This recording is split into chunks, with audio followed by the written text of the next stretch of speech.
যে সকল শিক্ষার্থী গণিতে দুর্বল তারা যদি এসএসসি পাস করতে চাও তাদের অবশ্যই 2টা পরিসংখ্যান দিতে হবে। তো তাদের জন্য আজকে আমি এখানে একটা পরিসংখ্যানের খুবই গুরুত্বপূর্ণ মধ্যক বের করা দেখাইতেছি। এটা তোমরা একটু দেখো। এই অঙ্ক যদি করতে পারো, একটা অঙ্ক যদি ভালো করে শিখতে পারো, তাহলে যত মধ্যক আছে সব অঙ্কই তোমরা করতে পারবা। এর জন্য সব অঙ্ক না করে শিখতে হবে একটা একটা ভালো করে শিখলে যত মধ্যক আছে তুমি সবগুলোই করতে পারবা। তো দেখো এখানে আমরা 2 মিনিটে একটা মধ্যক শেষ করে দেব। তুমি যদি ভালো করে বুঝতে পারো তাহলে তুমি করতে পারবা। তো ওখানে টেবিল আকারে যেটা দেওয়া থাকবে, এই অঙ্ক যদি থাকে তাহলে কতে বলবে দেখো মধ্যক শ্রেণীর মধ্যমান বের করো, ও পরবর্তী খ অথবা গয়ে বলতে পারে মধ্যক বের করো।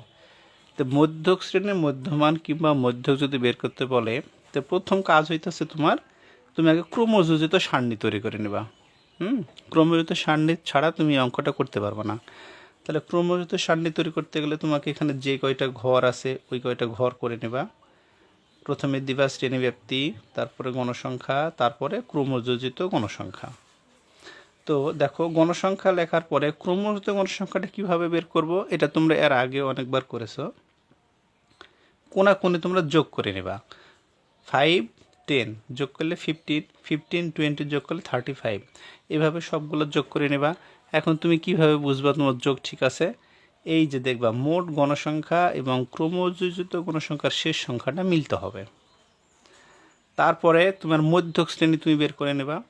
n/2, এর মান আমরা এখানে বের করছি কত 70, 7 to 35। এখন দেখবা এই 35 সংখ্যাটা কোন ঘরে আমাদের আছে।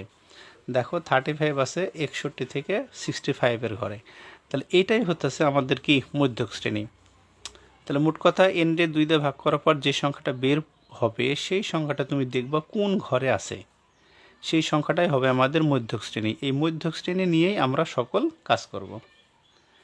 তাইলে এখানে দেখো এভাবে বের করে মধ্যক হলো 35, এততম পদের মান 61 থেকে 65 শ্রেণীতে থাকা এই শ্রেণীটি মধ্যক শ্রেণী। এখন এটা বলার সঙ্গে সঙ্গেই তোমাকে মধ্যক বের করার সূত্রটা পারতে হবে। তাহলে মধ্যক সমান L + n/2 - fc × h/fm। শুধু সূত্র পারলে হবে না, এখানে L কি, fc কি, h কি, fm কি, এটাও তোমাকে জানতে হবে।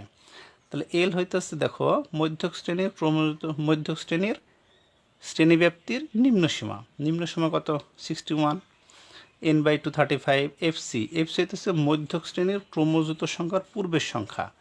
মধ্যক শ্রেণীর ক্রমযোজিত সংখ্যার পূর্বের সংখ্যা 15, fm হইতেছে মধ্যক শ্রেণীর গণসংখ্যা। মধ্যক শ্রেণীর গণসংখ্যা কত 20। এই শ্রেণীব্যাপ্তি কত 5। এই মানগুলো তুমি এখানে বসিয়ে দাও, দিয়ে ক্যালকুলেশন করো। এল এর মান 61, এন এর মান 35, এফসির মান 15, এইচ 5, fm 20। তাহলে 61, 35 থেকে 15 বাদ দিলে 20, এই 20 এই 20 কেটে দাও, তাহলে এখানে থাকে 5, 61। এটা হইতেছে কি তোমার মধ্যক। একটা অঙ্ক যদি ভালো করে করতে পারো তাহলে হয়ে যাবে। আর ক নম্বরে বলছো দেখো মধ্যক শ্রেণীর মধ্যমান বের করো। তো এই পর্যন্ত তুমি করার পরে এই দুইটা যোগ করে 2 দিয়ে ভাগ করলে তোমার মধ্যক শ্রেণী বের হয়ে যাবে। তো এই একটা অঙ্ক যদি ভালো করে যদি করতে পারো তাহলে তুমি যত মধ্যক আছে সবগুলাই মোটামুটি করতে পারবা।